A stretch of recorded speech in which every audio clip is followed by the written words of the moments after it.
My son got married and never told me. I saw it on Instagram. Him in a suit, next to his wife in a white dress. I didn't say anything. The next day, I sold the house he lived in. That was my way of making a toast. If this story is breaking your heart, subscribe. Every day, there's a story that could be yours. Tell us where you're listening from. 3 in the morning. The cell phone vibrated on the nightstand and woke me up. It wasn't a call. Just one of those notifications I don't really understand. I grabbed the device with my right hand, the one that still aches ever since a brick fell on it 15 years ago, and I looked at the screen with half-closed eyes. Instagram. My granddaughter had installed that thing for me 2 months ago. "Grandpa, this way you can see everyone's photos," she told me, patiently teaching me how to tap the little buttons. I asked her what for, if nobody posts photos of me. She laughed. "Grandpa, it's so you can see everyone else's." I opened it without much thought, just because I couldn't get back to sleep and the house was too quiet. The first photo I saw was of my son Simon, my only son. He was in a navy blue suit, elegant, with a gray tie, and his hair combed back with gel. I just stared at that image like an idiot, not understanding. When had he bought that suit? Why was he so dressed up? He never dressed like that. Well, he never dressed like that for me. I tapped the screen and more photos appeared. In the second one, he was hugging a woman dressed in white. A long dress, with lace on the shoulders, a bouquet of white roses in her hands. And Simon was looking at her as if she were the most beautiful thing he had ever seen. I blinked 3 times in a row. 4, 5, as if blinking would wake me up from this nightmare.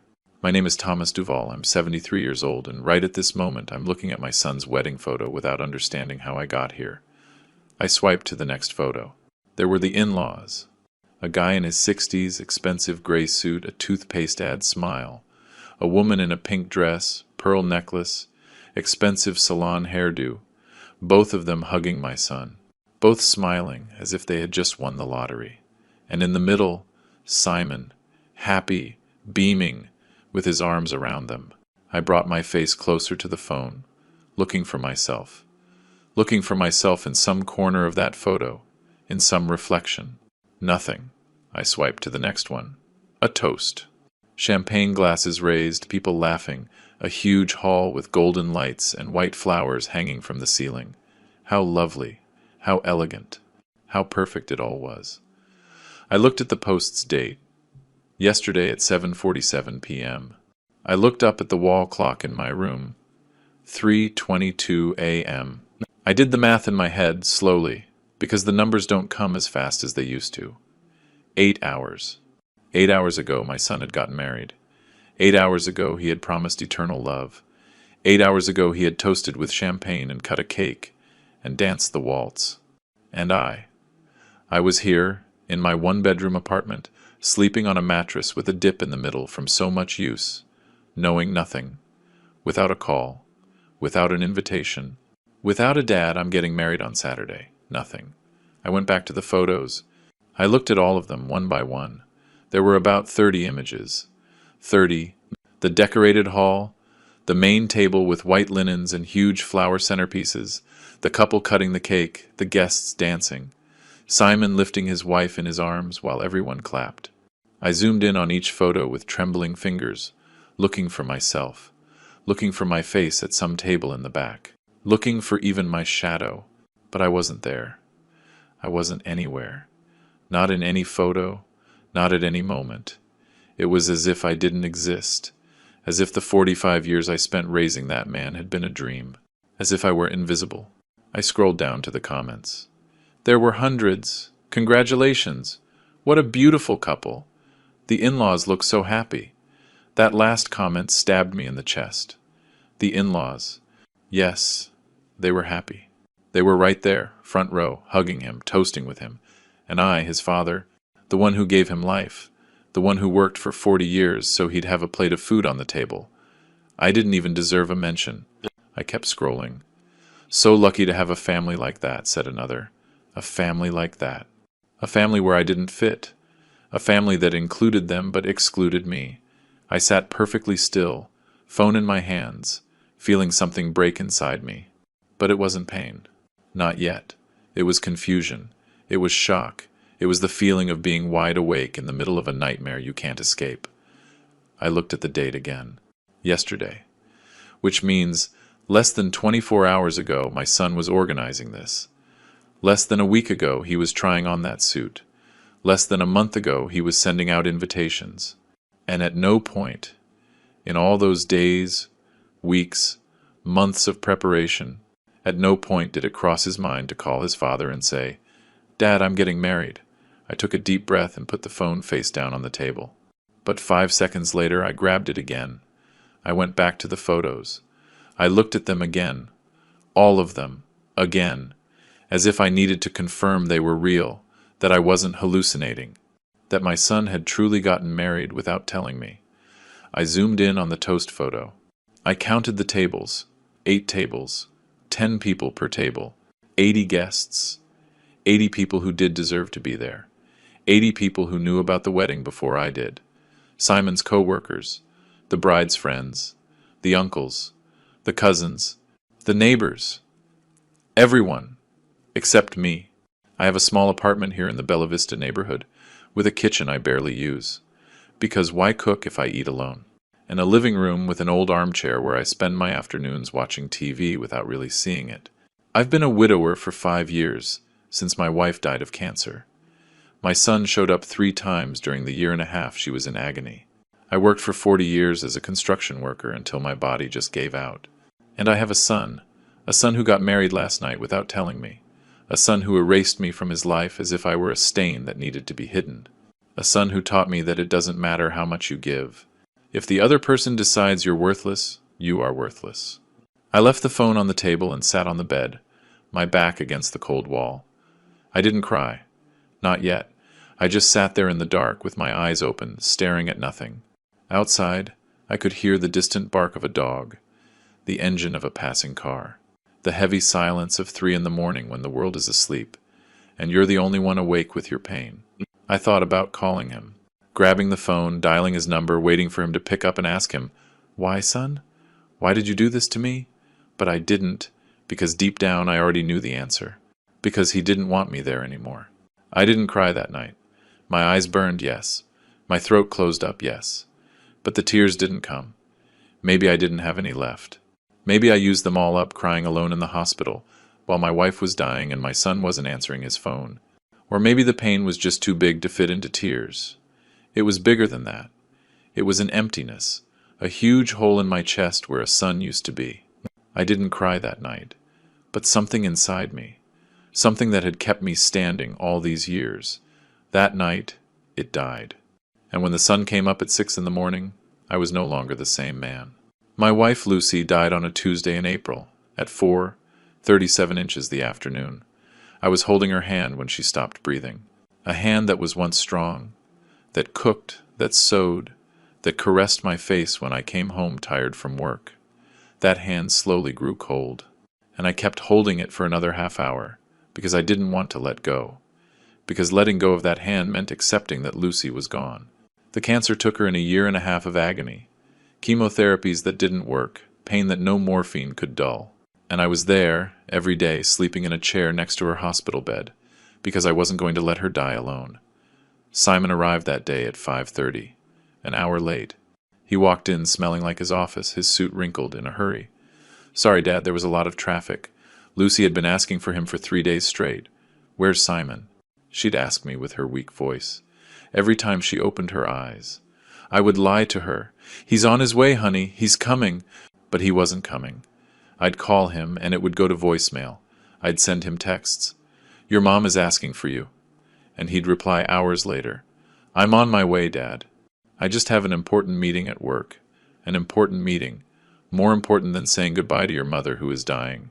When he finally arrived that Tuesday, she was no longer conscious. She couldn't speak. She couldn't look at him. Simon knelt by the bed, touched her forehead, and cried for 5 minutes. 5 minutes. Then he hugged me, said, "I'm so sorry, Dad," and left. He had things to do. I worked 40 years in construction. I started at 17, fresh from the countryside, knowing how to do nothing but carry heavy things and follow orders. "Kid, grab those bricks and take them to the 3rd floor," they'd tell me. And I'd go up, under the sun that burns your skin in summer, under the freezing rain in winter. Without gloves, because there was no money for gloves. Without a helmet, because they didn't use them back then. With nothing but my back, my arms, and the need to bring food home. I finished at 57, when my knees couldn't take it anymore, and my back hurt so much that some days I'd wake up and couldn't get out of bed. 40 years carrying bricks, mixing cement, putting up walls, and all that sacrifice had only one name: Simon. Look at these hands. Seriously, look at them. They're covered in scars. This index finger is crooked because a beam fell on it while I was setting up scaffolding. This callus here on my palm is from holding a shovel for so long. These deep lines are from 40 years of hard labor. These hands never signed a big check, never held a college degree, never touched anything delicate. They just worked. They just gave. They just built the life that Simon has now. Every time he sits at his office desk, with air conditioning, hot coffee, and clean hands, he should remember these broken hands that paid for that life. When Simon was 7, he came home from school crying because the other kids were making fun of him. "I don't have sneakers like them, Dad," he told me, his face red with shame. The sneakers he had were from a discount bin, 2 sizes too big so they'd last, with the logo peeling off. I looked at him with a broken heart and said, "Tomorrow, you'll have new sneakers." That night, I worked a double shift. I got home at 2 in the morning, my body destroyed, and the next day, I took him to the shoe store and bought him the sneakers he wanted, the white Nikes with the black stripe. They cost me half my paycheck. But when I saw his happy face, when I saw him running in those sneakers, I knew it was worth it, worth every extra hour, every backache, every penny. I saved for 25 years to buy the house. 25 years putting money in a coffee can I kept hidden in the closet. Every month I'd put in what I could. Sometimes it was $100, sometimes $50. There were months I could only put in 20 because Simon needed school supplies, or clothes, or money for a field trip. But I always put in something. Always. While my coworkers bought cars, I kept riding my bicycle. While others went on vacation to the coast, I stayed behind and worked. "Not going anywhere this summer, Thomas?" they'd ask. "No, not this year," I'd answer. But the truth is, I never went anywhere, because every dollar I didn't spend on myself was a dollar closer to that house. When I finally had the money, I went to the bank and took it all out, in cash. I remember that day perfectly. The teller looked at me funny when I told him I wanted it all in bills. "That's a lot of cash, sir," he warned. "I don't care," I said. I stuffed it all into an old backpack and walked to the real estate office, hugging that backpack like it was a baby. The agent showed me the house in the Queen's Landing suburb. It was small, 1 bedroom, with a patio the size of a dinner table. The walls needed paint, the bathroom had a leak, the kitchen had broken tiles. But it was mine. "Well, it could be mine. Do you want it?" he asked. I looked at that house, and I saw Simon living there, safe, with his own roof. "Yes," I said, "I want it." And right there, I emptied the backpack onto his desk. The guy counted the bills for half an hour, and when he finished, he gave me the keys. Simon was 28 when I gave him the house.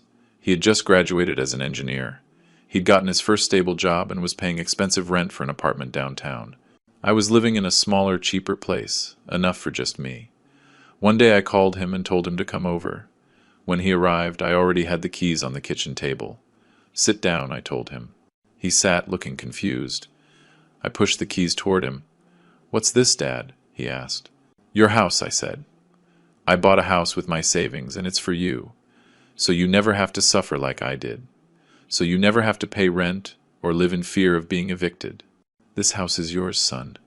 He was quiet, just staring at the keys, and then he looked at me, and he cried. That hug was real. I swear on my life. I felt it. He hugged me tight, like he hadn't hugged me since he was a little boy. I felt his arms around me. I felt his shaky breath on my shoulder. I felt his tears wetting my shirt. "Thank you, old man," he said, his voice cracking. "Thank you. I don't know how to thank you for this. It's the biggest thing anyone has ever done for me."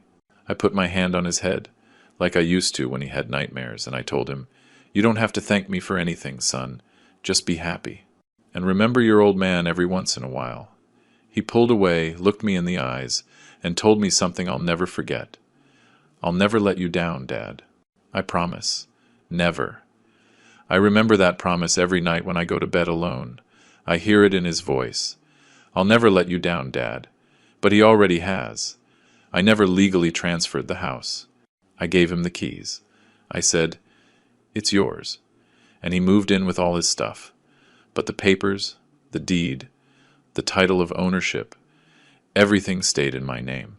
It wasn't planned. I just never did it. The process was expensive, complicated. You had to go to a notary, pay taxes. And I thought, it's all for him anyway. When I die, it'll be his. Why waste money on papers? Besides, deep down, I liked knowing it was still mine. That I still had something. Because after giving him my entire life, that house was the only proof that I had existed, that I had done something, that I had been a good father. That hug, the day I gave him the keys, was the last time my son touched me with love. The last time I felt like I truly mattered to him. The last time I was his father, and not just some awkward old man he had to greet out of obligation. After that, everything changed. Slowly, but it changed. The visits got shorter. The calls became more spaced out. The excuses became more frequent. "I can't, Dad. I have work. I can't. I have plans. I can't. I'm busy." And I became smaller and smaller in his life, more and more invisible, until I disappeared completely from his wedding photos. 2 years ago, Simon called me on a Sunday afternoon. I was washing my lunch dishes, alone as always, when the phone rang. "Dad, I want you to meet someone," he said, with a voice I hadn't heard in months. He sounded happy, excited. "I met a girl. Her name is Valerie, and I want you to meet her." My heart skipped a beat. My son, my Simon, had finally found someone. "Of course, son. Whenever you want. Come to the house. I'll make us a barbecue." There was a short silence on the other end. Let's go to a cafe instead, Dad. It's quieter." I didn't understand why a cafe was quieter than my house, but I said yes. We agreed to meet the following Saturday at a cafe downtown, one I'd never set foot in because a cup of coffee there cost what I spent on food for 3 days. I got there half an hour early. I wore my best shirt, the light blue one Lucy had given me years ago, the one I barely wore so it wouldn't wear out. I combed my hair with gel. I cleaned my hands thoroughly, although the scars and calluses never go away, no matter how much you scrub. I sat at a table in the back and waited, nervous as a teenager. I wanted to make a good impression. I wanted this girl to see me and think, Simon is so lucky to have a father like this. When I saw them walk in, I stood up immediately. Simon was in a nice suit, and she was beautiful. Long brown hair, expensive clothes, a designer handbag. She walked with her back straight, head high, as if she owned the world. I approached them with a huge smile. "Valerie, what a pleasure to meet you. Simon has told me so much about you." She looked me up and down. It wasn't a quick glance. It was slow, deliberate. Her eyes stopped on my light blue shirt, which was already a bit faded. They moved down to my hands, to the scars, to the calluses, to the fingernails that are never completely clean no matter how hard you scrub. Then her eyes moved up to my face, and she held my gaze with a coldness that chilled my blood. "Nice to meet you," she said, without smiling, without offering her hand. Her hands just hung at her sides, as if touching me might infect her with something. I lowered the hand I had extended to shake hers, and shoved both my hands into my pockets, ashamed. Simon cleared his throat awkwardly. "Well, let's sit down." We sat. I ordered a simple coffee. They ordered some long names in Italian that I didn't understand. During that whole meeting, Valerie barely spoke to me. When I asked her a question, she'd answer with one-word syllables, looking at Simon, as if waiting for him to translate. "What do you do for a living, Valerie?" "Business administration." "Oh, that's nice. What company do you work for?" "My father's." "And how is your family?" "Fine." Silence. Simon filled the silences by talking about anything. Work, the weather, a show they were watching. I nodded, I smiled. I tried to seem interesting, but I felt invisible, like I wasn't really there. When we finished our coffees, I offered to pay. "No, Dad, I'll get it," Simon said quickly. almost snatching the wallet from my hands. Valerie looked at him with approval, as if telling him, "Good boy." From that day on, something changed. Simon's visits became shorter, more spaced out. Before, he'd come on Sundays and stay all afternoon. We'd drink coffee, watch football, just talk. After meeting Valerie, he'd come for an hour, 2 at most, and he was always checking his watch. "Sorry, Dad, I have to go. Valerie's waiting for me." At first, I didn't say anything. I understood he was in love, that he wanted to spend time with her. But slowly, I started to realize it wasn't just that. It was that she didn't want him to be with me. It was that every minute Simon spent with me was a minute she'd hold against him later.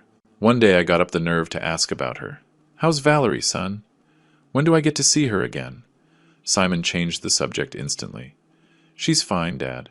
"Hey, I hope you can meet her parents someday. They're very interesting people." I went quiet. "I hope you can meet her parents," as if I were someone who needed to be presented to them, as if I were the boyfriend and they were the in-laws. Then I started noticing other things. When I'd call him, he'd answer in a low voice, in whispers. "Dad, I'm with Valerie. Can I call you later?" But he never called later. When I'd send him texts, it took him hours to reply. And when he did, it was a short, dry sentence. "Okay, Dad, we'll talk later. Can't now." One afternoon I invited him for lunch. I had cooked his favorite meal, chicken fried steak and mashed potatoes, just like his mom used to make. I bought the meat from the neighborhood butcher. I breaded it with my own hands. I made homemade mashed potatoes with butter and milk. I set the table nicely, with the tablecloth we used for special occasions. I called him, excited. "Son, I made steaks. Are you coming for lunch?" Silence on the other end. "I can't, Dad. Valerie wants us to have lunch with her family." I stood there with the phone in my hand, looking at the set table, the steak still warm in the pan. "And what about me?" I asked, and my voice came out weaker than I wanted. "Am I not family?" Another silence. Longer, heavier. "Another day, old man," he finally said, and he hung up. I sat down at the table and looked at the 2 steaks on the plate, the steaming mashed potatoes, the glass of ice water, all prepared to share with my son. But my son wasn't there. My son was having lunch with her family, with the in-laws who hugged him and treated him like their own son. I picked up the fork and cut a piece of steak. It was good. Lucy used to make them just like this. But it tasted like nothing. I ate alone, in silence, listening to the sound of the silverware against the plate. And for the first time in 2 years, ever since Simon met Valerie, I allowed myself to think something that scared me. My son was pulling away. And it wasn't by accident, it was on purpose. The following weeks were more of the same, calls getting shorter, visits getting rarer, and when he did come, when he finally showed up at my apartment, he wasn't the same. He didn't relax. He didn't take his shoes off. He didn't sprawl on the couch like before. He'd stand, near the door, as if he were in a hurry to leave. We'd talk about trivial things. The weather, work, nothing important. And I was dying to ask him, "What happened to us, son? What did I do wrong?" But I didn't have the courage, because I was afraid of the answer. Because deep down, I already knew. I didn't fit into his new life. With my worker's hands and my faded shirt and my small apartment. I wasn't the kind of father he wanted to show off to Valerie. One Sunday he called to tell me he couldn't come. "I have a commitment with Valerie's family, Dad. We'll see each other another day." I gripped the phone tightly. "And when is another day going to be, Simon?" "It's been a month since you've come by." He sighed, as if I were bothering him. "Dad, don't start. I'm busy. I have a life." "I know, son. I just want to see you. I just want to spend some time with you." Another sigh. "I promise I'll come next week. I have to go now." He hung up. I just stood there, phone in hand, feeling something break inside me. The next week he didn't come, nor the week after, or the week after that. I still didn't understand, or maybe I didn't want to, but she had already decided that I didn't fit, that I wasn't the kind of father-in-law she wanted, that my worker's hands and my way of talking and my simple life were an embarrassment. And slowly, without me realizing it, she was erasing me from my son's life. Not with yelling, not with demands, but with silences, with made-up commitments, with lunches with her family that left mine out. And Simon let her. He let her erase me, because that was easier than defending me. Simon's 35th birthday fell on a Saturday in October. I woke up early that day, with one idea stuck in my head. I was going to make him the 3 milks cake he loved as a kid. The one Lucy made him every year, and he'd devour in 2 days. I went out to buy the ingredients at the neighborhood market. Condensed milk, evaporated milk, heavy cream, eggs, flour. I spent almost everything I had left for the week, but I didn't care. It was my son's birthday, and even though things were strange between us, even though we hadn't really talked in weeks, I was still his father. And fathers celebrate their children. Always. I spent the whole morning in the kitchen, beating the eggs by hand because I don't have an electric mixer, measuring the flour with a coffee mug because I don't have a scale, baking the cake in the old oven that heats unevenly. I had to watch it every 5 minutes so it wouldn't burn. While I waited for it to cook, I prepared the 3 milks mixture, following the recipe Lucy had written down in a stained notebook. When I took the cake out of the oven, I poked it with a fork and poured the mixture over it slowly, watching it soak in. I let it cool, and then decorated it with whipped cream. It wasn't perfect. The happy birthday letters were a little crooked. But I made it with love. That had to count for something. At 6 in the evening, I took the cake, put it in a cardboard box I got from the bakery, and headed for the house, his house. The house I had bought with 40 years of labor. The house I gave him so he would never have to suffer. I walked the 8 blocks with the cake in my hands, feeling my arms get tired, but I didn't care. I kept thinking about his face when he saw the cake, imagining his smile, his hug, his, "Thanks, old man, you shouldn't have." I thought that maybe this gesture would fix things between us a little, that we would sit together, eat cake, and talk like we used to, that even if it was just for a little while, I would be important in his life again. When I got to the house, I noticed something strange. There were cars parked all along the street. Lots of cars. A black BMW, a white SUV, a gray Mercedes. Expensive cars that didn't belong in this neighborhood. I could hear music coming from inside. Laughter. Voices. I got closer to the door and saw there were balloons tied to the gate. Gold and black balloons. Elegant, expensive decorations. My heart started beating faster. There was a party, a birthday party, and I wasn't invited. I rang the doorbell with a trembling hand, holding the cake with the other. I waited. The music kept playing inside. The voices kept laughing. I rang again, and finally, the door opened. Simon appeared in the doorway. He was wearing an expensive white shirt, black dress pants, his hair styled with gel. He had a glass of wine in his hand, and when he saw me, his face changed. The smile vanished. His eyes went wide with something that wasn't joy. Was it panic? Shame? I don't know, but it wasn't happiness. "Dad!" It came out like a whisper, like a curse. "What are you doing here?" It wasn't a question, it was a complaint. It was a, "You shouldn't be here." I held up the cake, smiling, trying to act natural. "I came to see you, son. I made you your favorite cake, the 3 milks cake. Remember?" Simon looked at the cake. Then he looked at me. Then he glanced back, inside the house, as if calculating something. I looked past him, too, and what I saw broke my soul. Valerie was there, in an elegant black dress, talking to a group of people. The in-laws were sitting on the couch I had helped him pick out when he moved in, drinking champagne.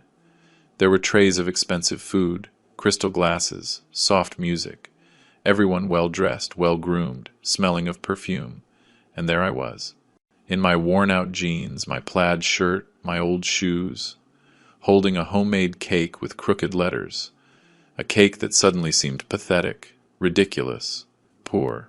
"Thanks, Dad," Simon said, and without waiting for an answer, he took the cake from my hands. He looked at it for a second, as if he didn't know what to do with it, and then he just left it on the porch floor, on the floor, like it was garbage, like it was something that needed to get out of sight, fast. "But we're in the middle of something right now. I'll call you later, okay?" He took a step back, already closing the door. I just stood there, empty-handed, my mouth open, unable to say anything. "Simon, But before I could finish the sentence, he closed the door. He closed the door in my face. In the face of his father, who had just walked 8 blocks with a cake made with love. He closed the door and left me outside, alone, on the porch of the house I had given him. I stood there, I don't know how long, staring at the closed door, listening to the laughter coming from inside, the music, the sound of clinking glasses, the cheers, and happy birthday that weren't for me. I looked down. The cake was still there on the floor in its cheap cardboard box. One corner of the box was crushed from the impact. I thought about grabbing it and taking it back, but I couldn't. I couldn't bend down to pick up that cake, because if I did, I would have collapsed right there. So I turned around and started walking, slowly at first, then faster, and then I was almost running, my eyes burning, my throat tight, my hands empty. If you're listening to my story, please tell me in the comments where you're watching from. Sometimes, knowing there are people in the world who understand me gives me the strength to keep talking. I walked the 8 blocks back to my apartment with my head down, praying to God that no neighbor would see me like this. I didn't want anyone to ask me what happened. I didn't want to have to explain that my son had closed the door in my face, that he had left me outside his party like I was a salesman, that he had left my cake on the floor like it was nothing. When I got to my apartment, I sat on the couch without turning on the light. I just sat there, in the dark, my hands shaking, trying to breathe. I didn't eat dinner that night. I didn't turn on the TV. I didn't do anything. I just sat there, in the dark, replaying that moment, over and over, his face when he saw me, the panic in his eyes, the way he grabbed the cake and put it on the floor, the way he closed the door, fast, as if he wanted to hide me, as if he was ashamed of me. And the worst part, the part that hurt the most, wasn't the closed door. It was realizing that there were 80 people inside celebrating my son, 80 people who were invited, who did deserve to be there.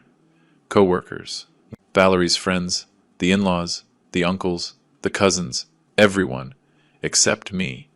Everyone except the man who raised him alone after his mother died. Everyone except the man who worked 40 years to give him the very house where he now shut the door in my face.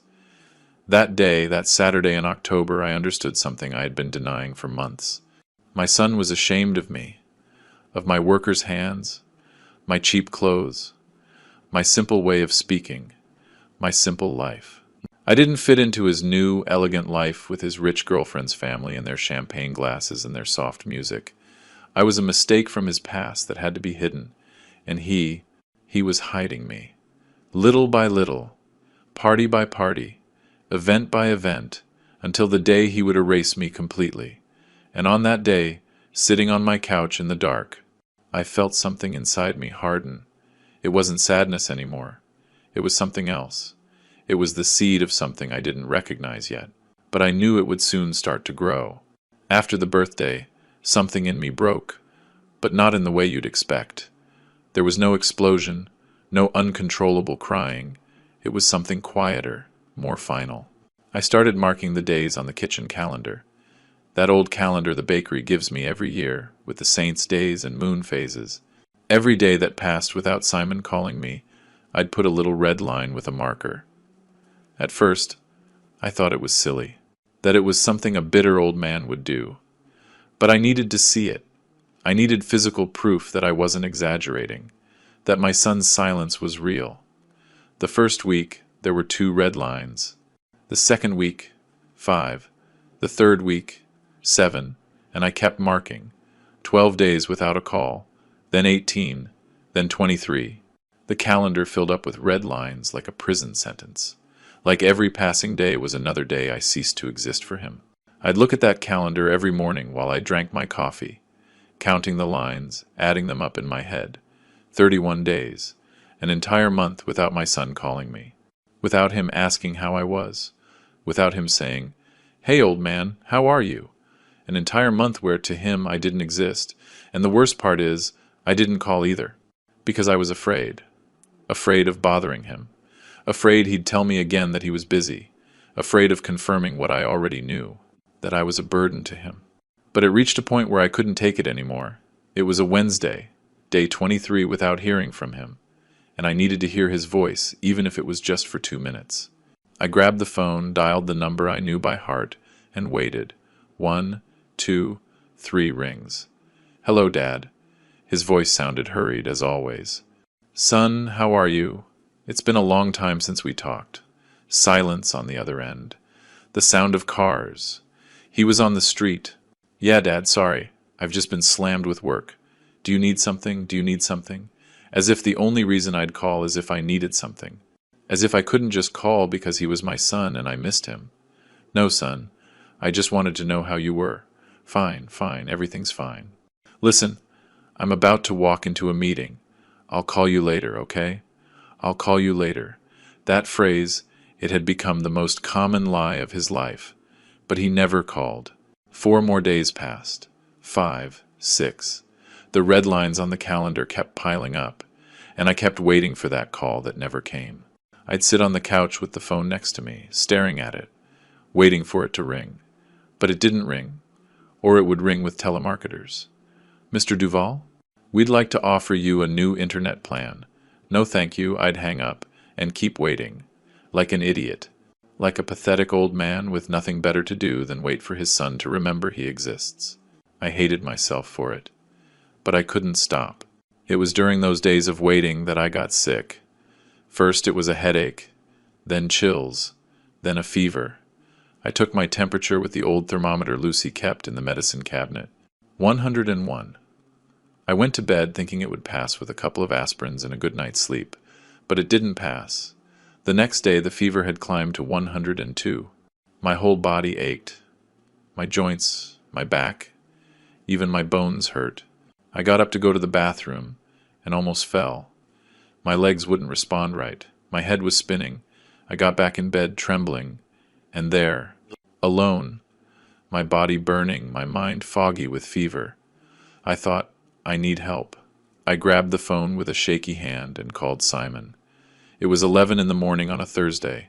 He was supposed to be at work, but I thought maybe if I told him I was sick, he would come see me. Maybe he'd bring me some food.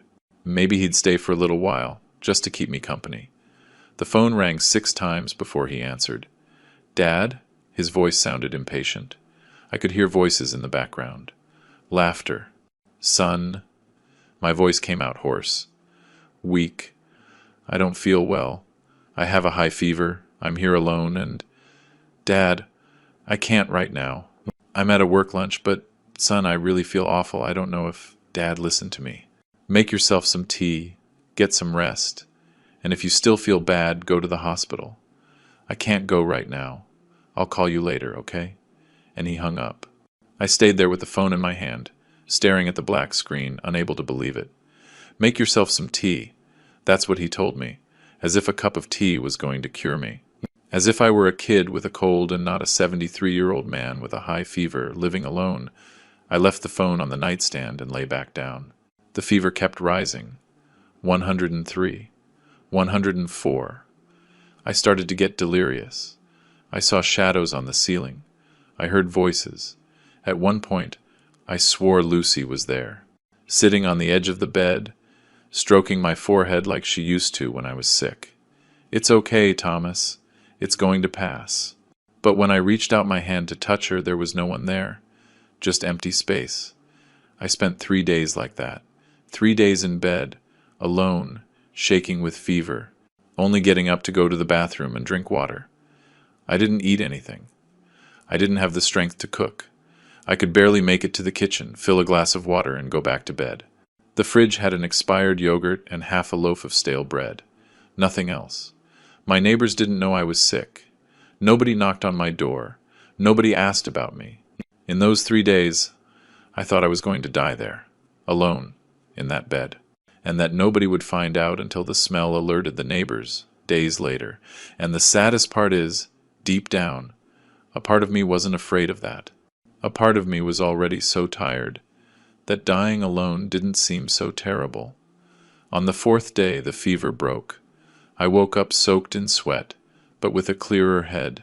I got up slowly, testing if my legs would hold me. I went to the bathroom, looked at myself in the mirror. I was haggard, dark circles under my eyes. 10 years older than I was a week ago. I took a long shower, letting the hot water wash away the sweat and the fear. I put on clean clothes. I made myself some tea and a piece of toast.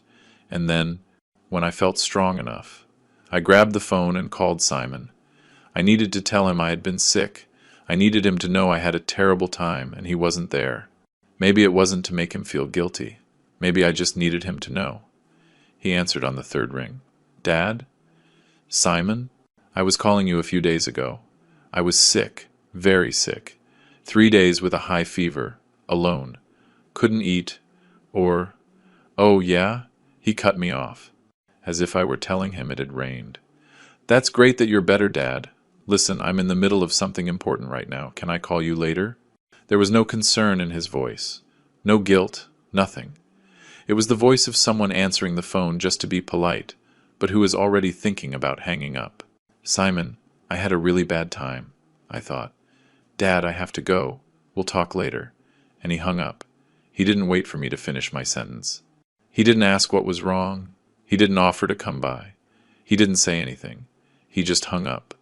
And I sat there, on my couch, with the phone in my hand and the cold tea on the table. I was his father, the man who raised him alone after his mother died, the man who worked 40 years so he could have a better life, the man who gave him a house. But to him, at that moment, I wasn't that anymore. I was an obstacle, an annoying obligation, an old man who called too much and demanded attention he no longer wanted to give. And the worst part is, he didn't know how to get me out of his life without looking like the bad guy. So he just erased me, little by little, call by call, silence by silence, until I just stopped existing, until I was just a number in his contacts that rang every once in a while, and that he answered with annoyance. 2 months after I was sick, my neighbor from the 4th floor, Martha, came to visit. She's 60, a widow like me. Every now and then she brings me some stew, or we have coffee in my apartment. That day she came over with her phone in her hand and a smile. Mr. Thomas, do you use Instagram? I shook my head. I have the app because my granddaughter put it on there, but I don't know how to use it. Martha sat down next to me. Let me teach you, it's easy. You can see photos of your family, your friends. It's nice. She grabbed my phone and started explaining how to search for people, how to see photos, how to like them. I nodded, trying to understand, but deep down I didn't see the point, until Martha said, "Look up your son, that way you can see what he's up to." When Martha left, I stayed there with the phone in my hand. Look up your son. The idea made me curious. It had been almost 2 months since I'd seen him. Almost a month since we'd spoken for more than those 2 minutes when I called after being sick. Maybe on Instagram I could see what he was doing, how he was, who he was with. I opened the app, went to the search icon like Martha had taught me, and typed his name, Simon Duval. His profile popped up. His picture was of him smiling, wearing sunglasses, on some beach I didn't recognize. I tapped his name to see more, and that's when I found something I didn't expect. This account is private. I couldn't see anything. Not the photos, nothing. My own son had a private profile, and I couldn't see his life. I felt like an idiot, like a spy. But my curiosity was stronger than my shame. I went back and created a new account. I didn't use my name. I put Peter Towers, a random name, and for the profile picture I uploaded an image of a landscape I found on the internet, nothing that identified me. I searched for Simon again and sent him a friend request from that fake account. Peter Towers wants to follow you. I left the phone on the table and went to make dinner, feeling ridiculous. What was I doing? Spying on my own son? Creating fake accounts like a teenager? But I couldn't stop, because I needed to know. I needed to see what was so important in his life that he had to forget about me. The next day, I checked my phone. Simon had accepted my request. Peter Towers now follows Simon Duval. My heart started beating fast. I went to his profile and now I could see everything. There were hundreds of photos. I started scrolling, looking at them one by one. Simon at a fancy restaurant, toasting with Valerie. Simon on a trip to the beach with her. Simon at his in-laws' house at a barbecue, laughing. Simon at a birthday party, surrounded by people I didn't know. Photo after photo after photo. of a life I didn't know, of a life I was not a part of. I kept scrolling. More dinners, more trips, more celebrations. I wasn't in any of the photos. Not one. And then I saw them. The wedding photos. They were right there. Posted 2 days ago. My finger froze on the screen. I couldn't believe what I was seeing. Simon in a suit, Valerie in a white dress. An elegant hall, flowers, glasses, happy people. My son had gotten married. He had gotten married, and I knew nothing about it. I looked at the date of the post, 2 days ago. But in the description it said, "The best day of our lives." November 14th. I did the math quickly. Today was the 16th. The wedding had been 3 days ago. No, wait. I read the comments. Beautiful wedding. Congratulations. And then I saw another comment that said, "The party yesterday was so beautiful. Yesterday. The party was yesterday. So." The civil ceremony was 3 days ago, and the big party was yesterday. I froze, trying to process what I was seeing. My son had organized a wedding, a complete wedding, civil ceremony, a reception, a hall, decorations, invitations, catering, a photographer. All of that takes months of planning. Months of choosing the venue, tasting food, sending invitations, confirming guests. Months where he was busy preparing the most important day of his life. And at no point in all those months did it cross his mind to call me and say, "Dad, I'm getting married." Not even at the end. Not even the day before. Nothing. I found out 2 days later, by spying on his Instagram with a fake account. That's what he had turned me into, a sad old man spying on his son. Because it was the only way to know what was happening in his life. I started reading the comments, looking for something. Anything that would tell me I wasn't crazy, that it was normal to feel what I was feeling. There were hundreds of comments.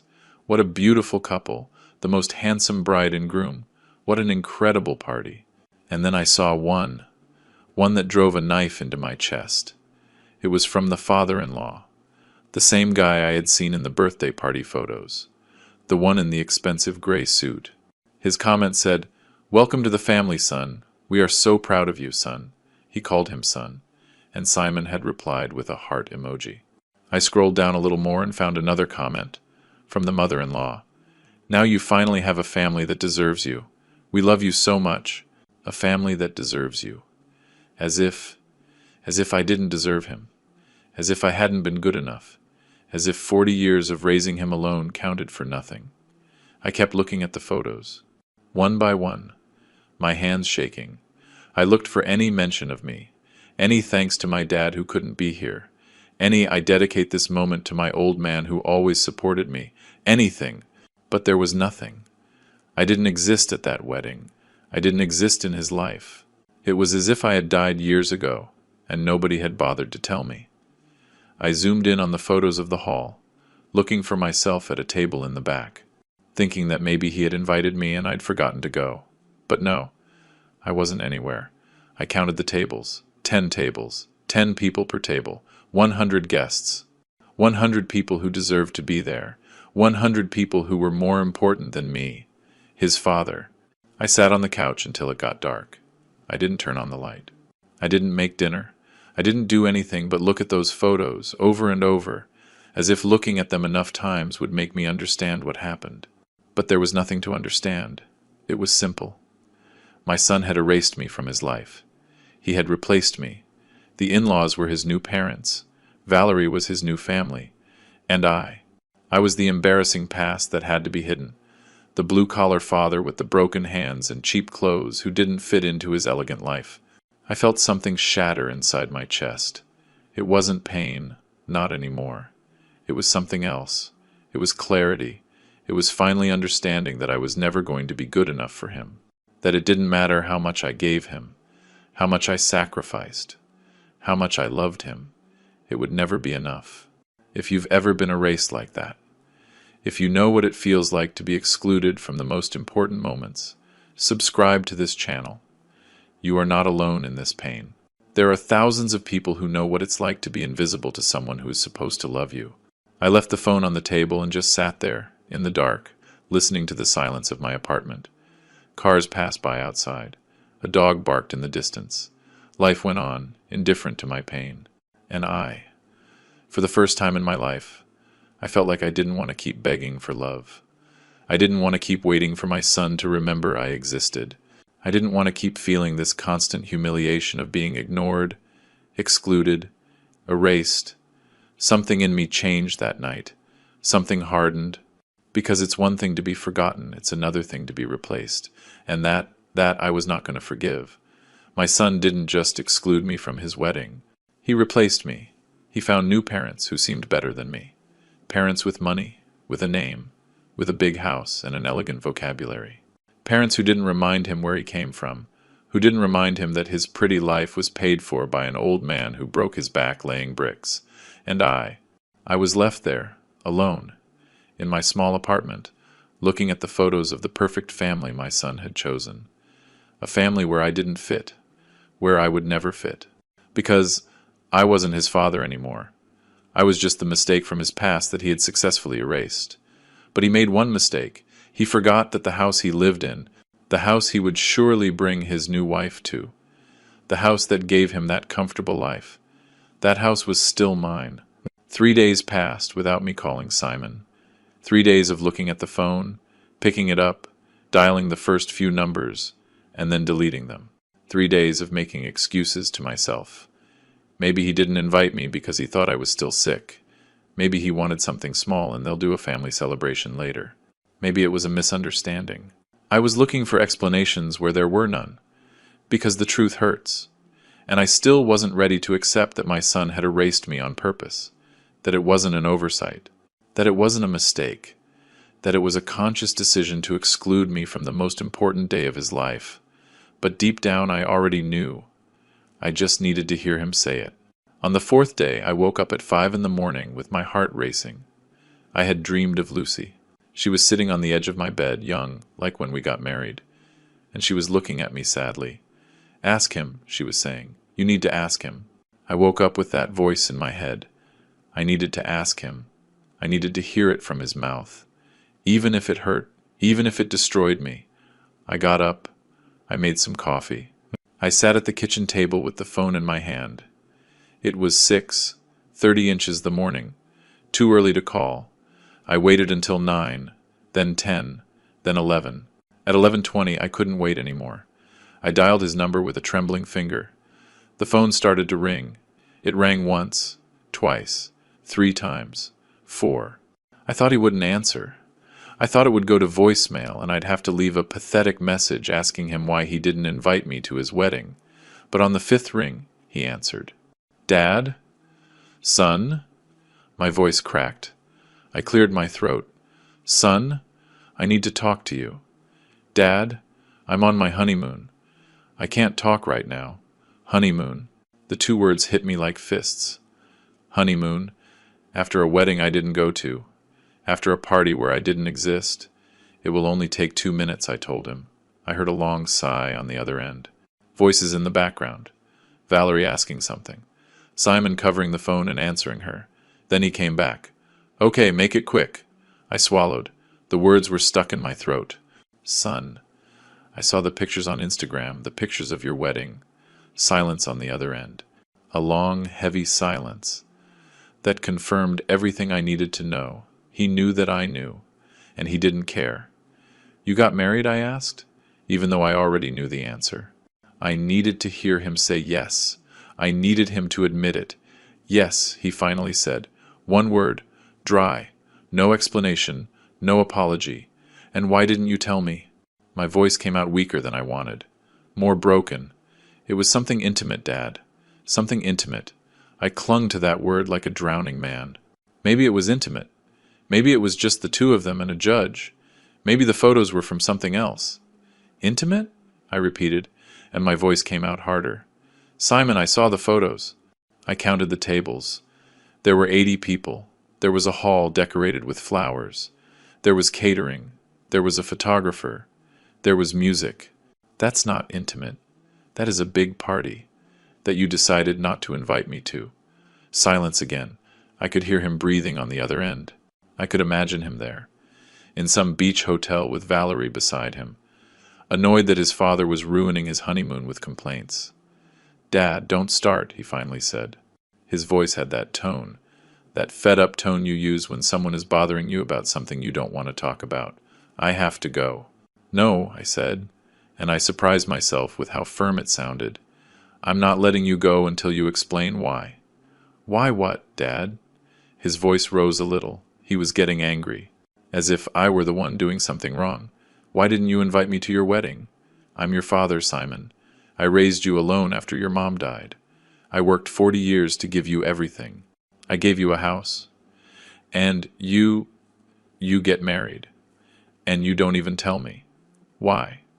The silence that followed was the longest of all.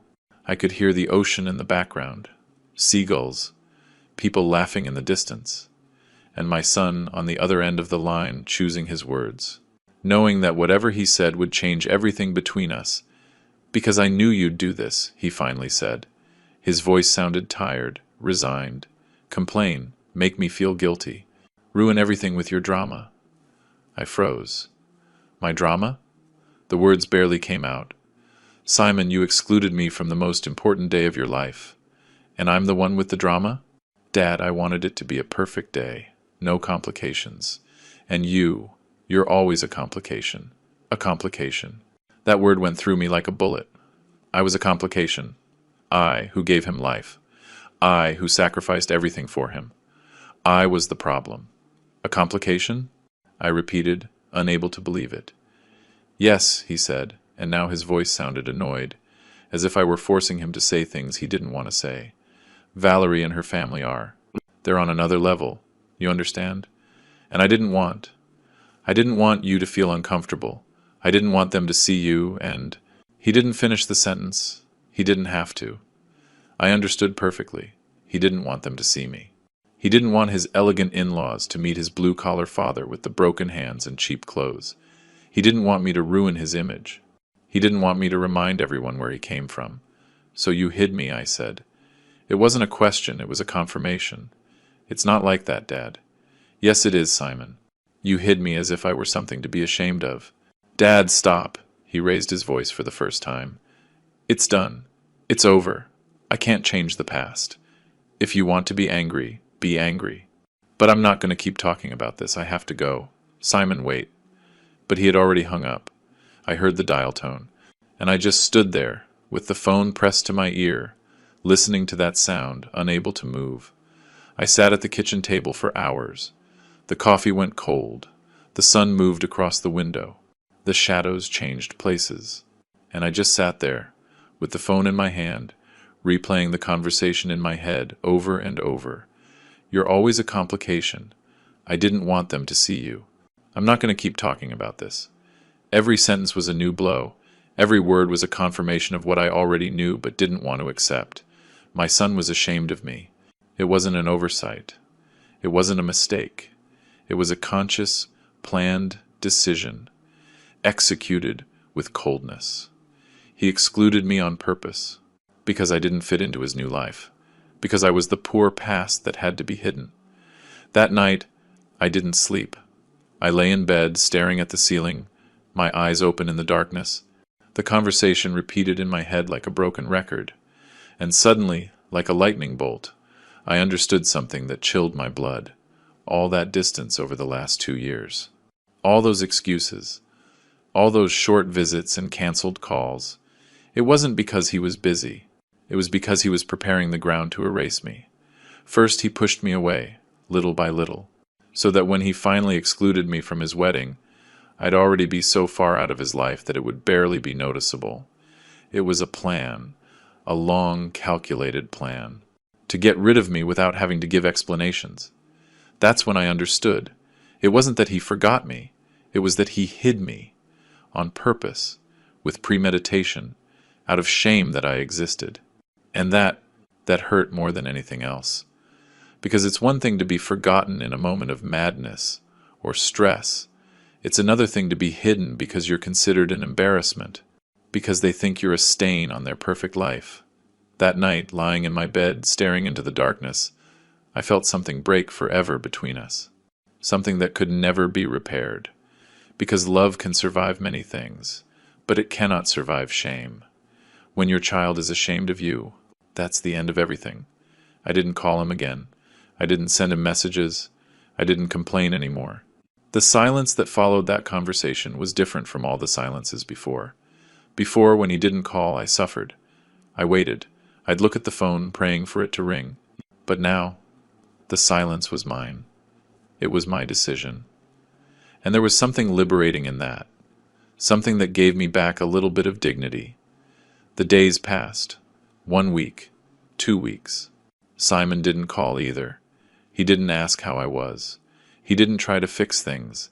And I started to plan. I started to think.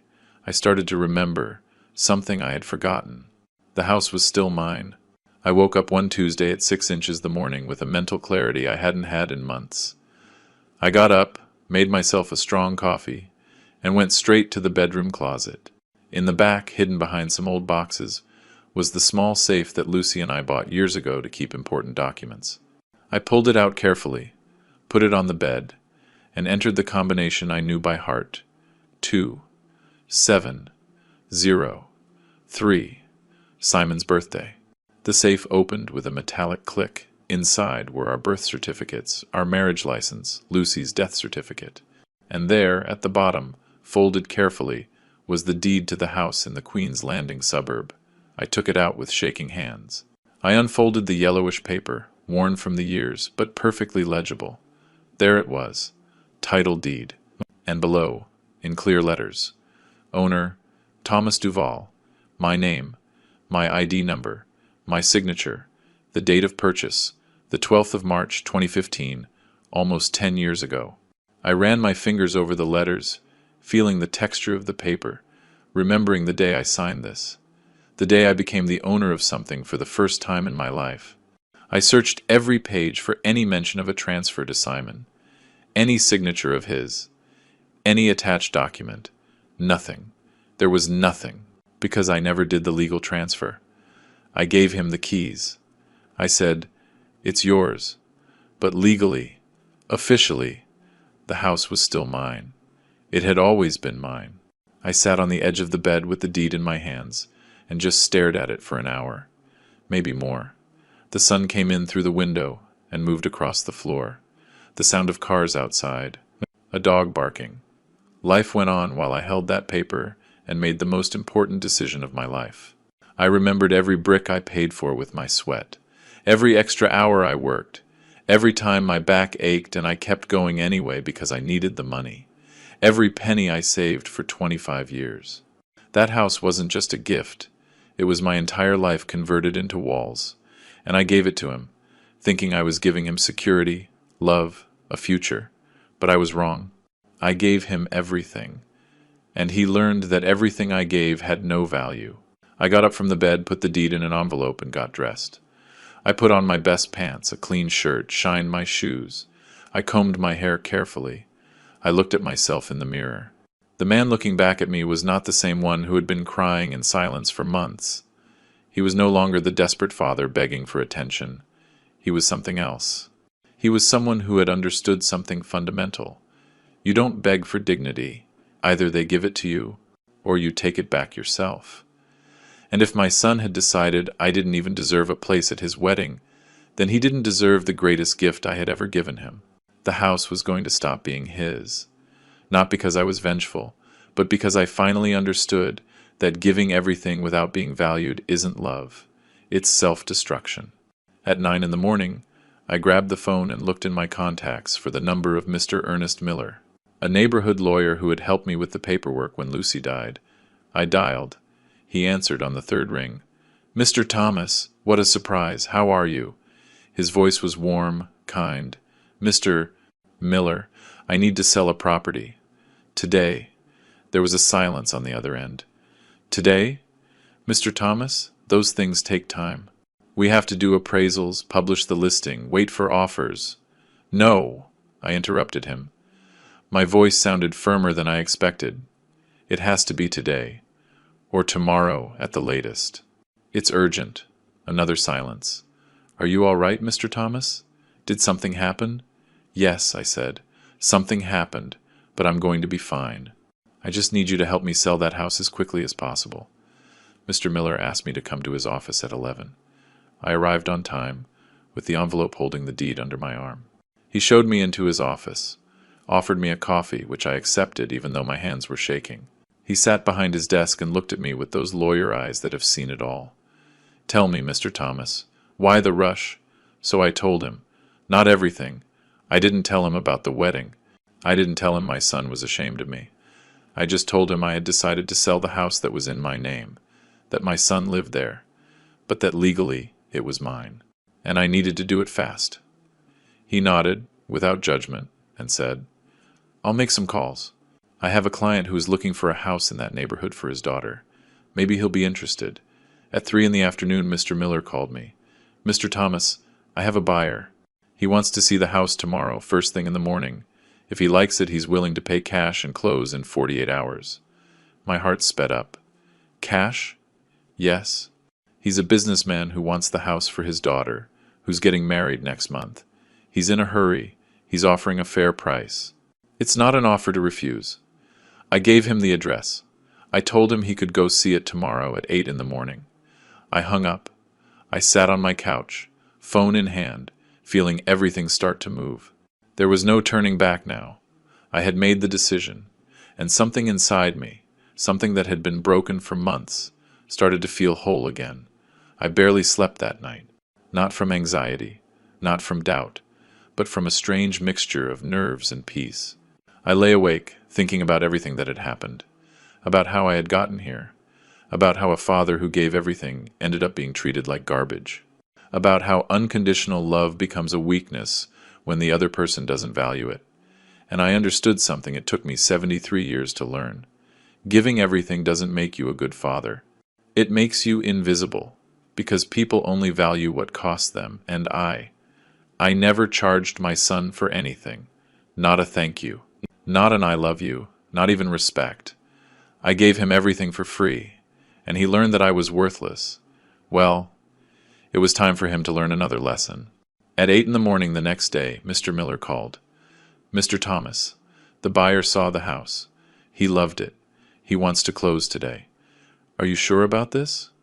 I was quiet for a second. I thought about Simon, sleeping in that house with his new wife. I thought about him waking up, not knowing that in a few hours that house would no longer be his. I thought about how he was going to feel when I told him, and I didn't feel guilt. I didn't feel pity. I felt justice. "I'm sure," I said. "Tell him yes. We close today. Perfect. Come to my office at 2. Bring your ID and the deed. By 4 o'clock you'll be the owner of a good sum of money, and your son will have to find somewhere else to live." I hung up. I looked at the clock. 6 hours to go. I sat on my couch to wait. I didn't call Simon. I didn't warn him. I didn't give him the chance to beg, to explain, to promise he would change. Because I didn't want his empty promises anymore. I didn't want his last-minute apologies. I wasn't taking anything from him that was actually his.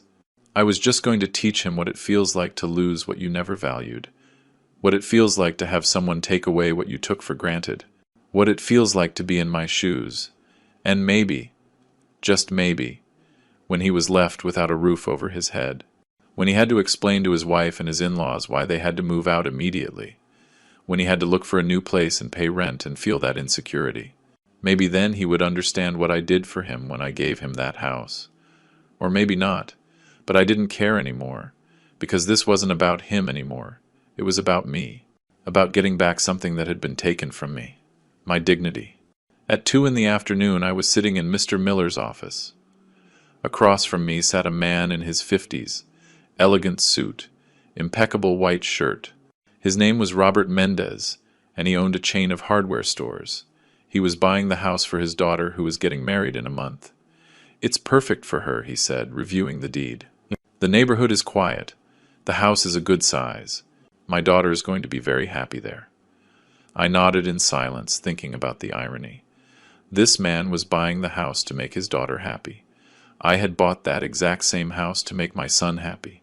The difference is, this man's daughter would probably invite him to her wedding. Mr. Miller put the papers on the desk. Sign here, here, and here. I picked up the pen. My hand didn't shake.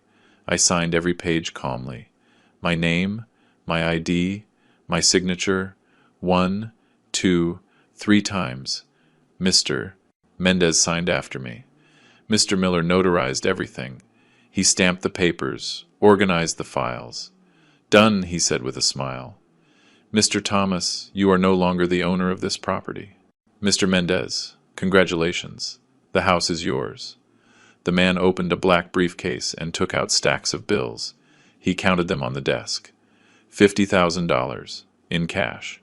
He had brought it like that because he wanted to close fast. I had never seen so much money in one place. Mr. Miller helped me count it, gave me a receipt, explained that I should deposit it in the bank as soon as possible.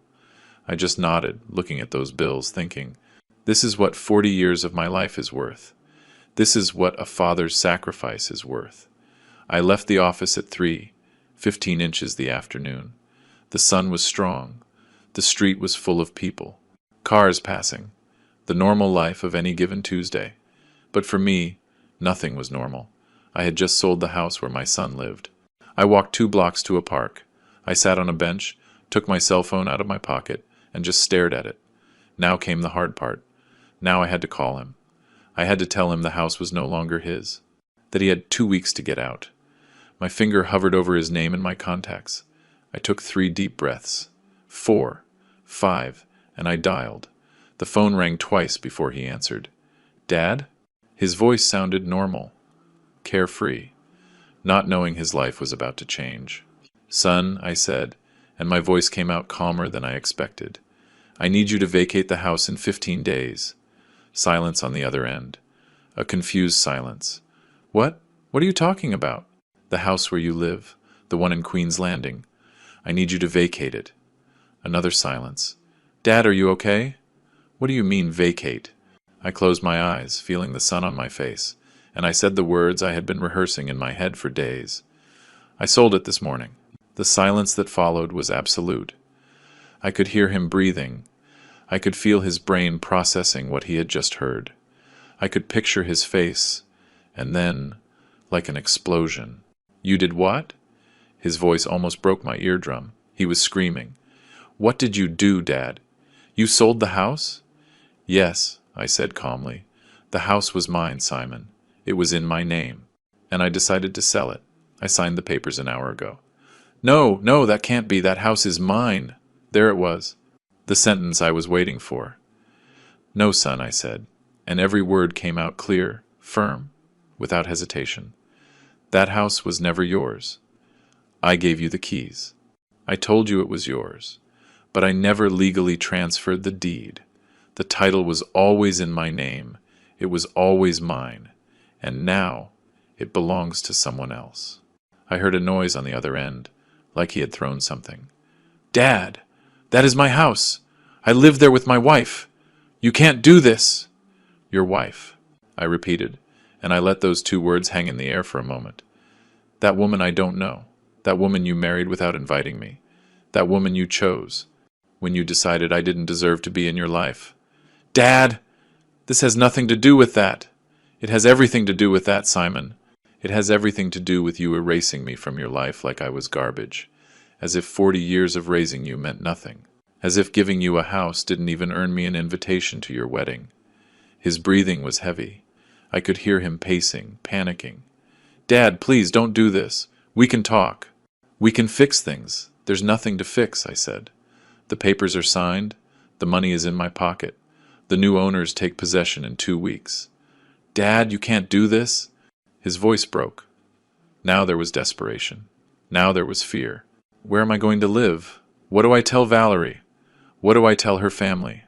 I don't know, son, I said, and my voice was still calm, serene, as if we were talking about the weather. I guess you'll have to find an apartment to rent. You'll have to scrape together money for a security deposit. You'll have to live with the insecurity of not knowing if they'll renew your lease next year. You'll have to live like I lived for 50 years. Maybe then, you'll understand what I did for you when I gave you that house.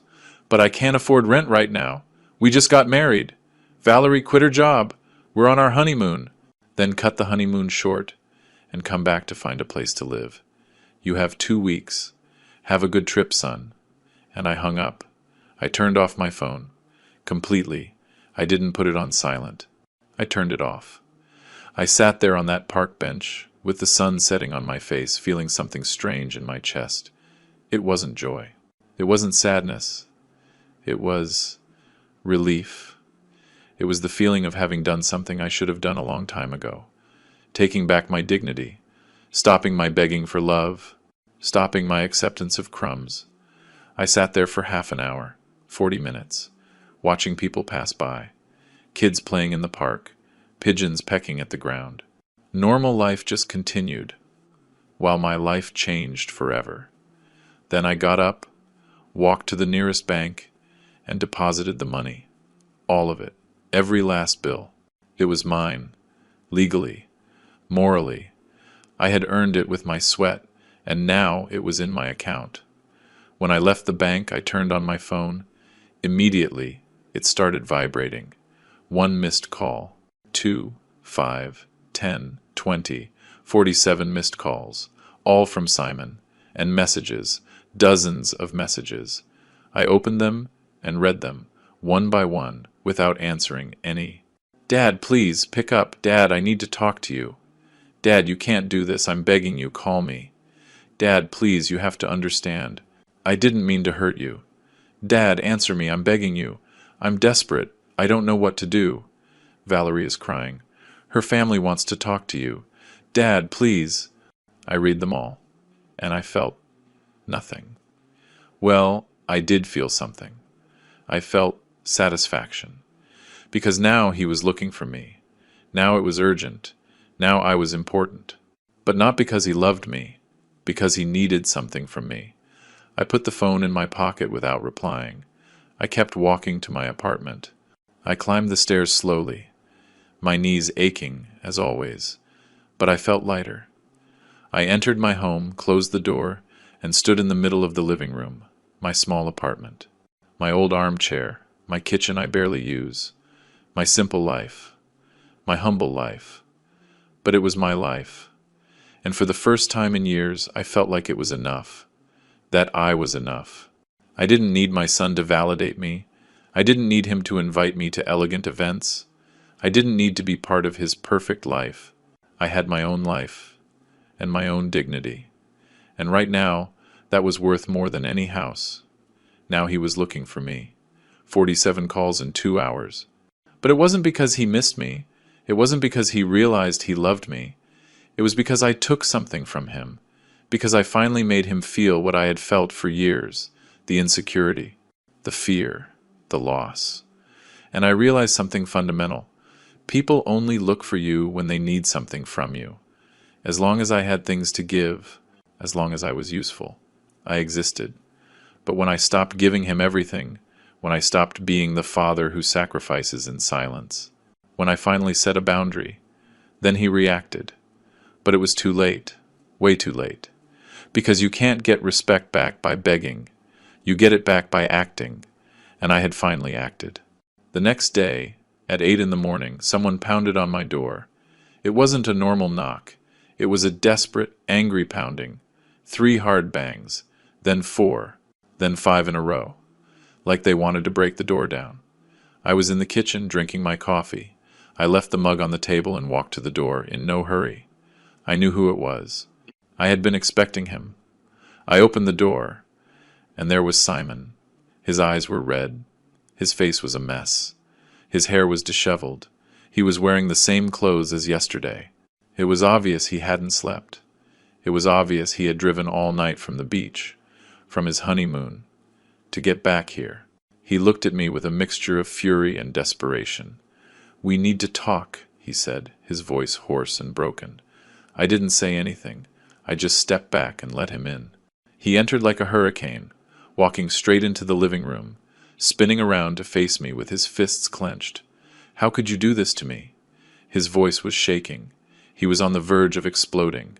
I closed the door calmly, walked to my armchair, and sat down. I looked at him from there, calm, not upset, and that calmness seemed to make him even angrier. "I'm talking to you! How could you sell the house without telling me? How could you?" I asked, my voice low and serene. He blinked, confused. "How could I what?" "Get married without telling me," I said. "How could you do that?" He was quiet for a second, searching for words. "That's different." "No," I interrupted. "It's exactly the same." Simon rubbed his hands over his face, frustrated. "Dad, that's in the past. We can't change it. But this we can fix. Call the buyer. Tell him you changed your mind. Give him his money back. You still have time." I just looked at him in silence. My son, the man I raised, the man I gave everything to, and I recognized nothing of myself in him. "No," I said simply. "What do you mean, no?" He raised his voice again. "Dad, I didn't do anything bad enough for you to leave me homeless." "Nothing?" I repeated, and something in my voice made him go silent. "Simon, you excluded me from your wedding, from the most important day of your life. You hid me as if I was an embarrassment. You erased me as if I didn't exist. I didn't want to hurt you." "Exactly," I said. "You didn't do anything. You didn't invite me. You didn't call me. You didn't give me an explanation. You did nothing."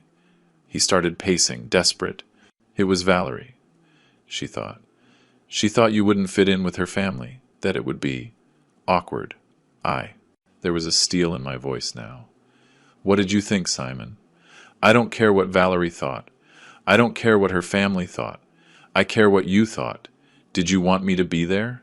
The silence that followed gave me the answer. He looked down. His hands were shaking. He opened his mouth, closed it, tried again. I thought, his voice came out as a whisper. I thought it was just easier this way, those 5 words. It was just easier this way. There it was, the whole truth. I felt something in my chest. But it wasn't pain. It didn't hurt anymore. It was peace. It was the confirmation of what I already knew. "It was easier this way," I repeated.